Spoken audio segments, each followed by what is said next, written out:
Hello again. I think, mentioned before that we are seeing young Afghans popping up in the news a lot lately. They are not gaining places at Oxford University or writing books or doing anything much worthwhile as far as I'm able to apprehend. Instead, they always seem to be up to no good, which is a pity. What we see in the news is only the tip of a very large iceberg because wherever it is humanly possible, the authorities managed to conceal the ethnicity and nationality of those behind these invariably unsavoury and often criminal incidents. This is done by describing the Afghans as being men from Chichester or wherever they happen to be staying, or by withholding their names on the grounds that revealing them might provoke public disorder. The latest such game was revealed yesterday.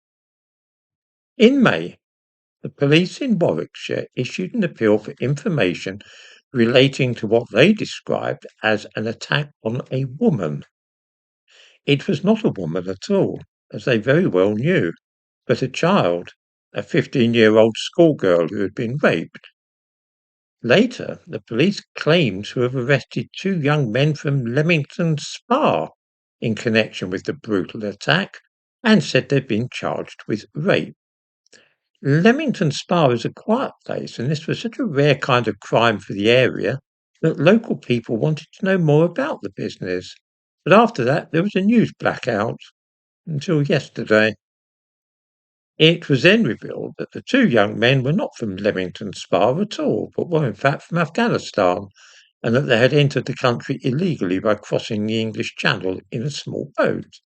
In the description to this video, I give a link to a news article about this matter.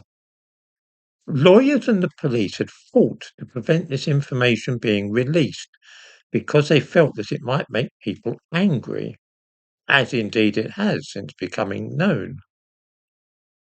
This is, as I say, the tip of the iceberg because observant viewers might have noticed an increasing tendency for the police to announce simply that a man will appear in court next week, charged with murder or rape or assault or whatever.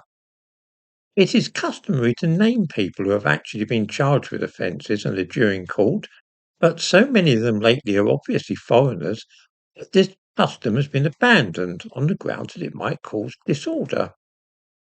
The girl had managed to film part of the attack on her mobile, and the footage was so harrowing that one of the men's lawyers said that if it was released publicly, it might cause a riot.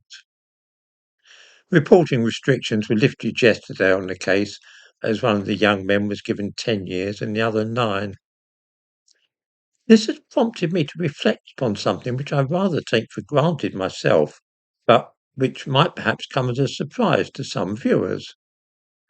I am very sharp at spotting potential trouble, and I have good antennae which warn me when danger is near at hand. This ability to spot things a mile off has served me in good stead over the years. In certain parts of London, I am always on the alert because my finely tuned sense of hazard tells me to beware. Last year, I was in Israel while the war was raging, and yet I felt safer in Jerusalem than I do in London these days. We could hear the bombers going overhead when travelling through Judea, which some of you might call the West Bank, and when we visited a friend who lived near Gaza, she told us that a rocket fired by Hamas had landed near enough that people were sleeping in the shelters. I felt safer in the Middle East during a war than I do when walking the streets of the English capital. This surely must tell us something about the state of our nation.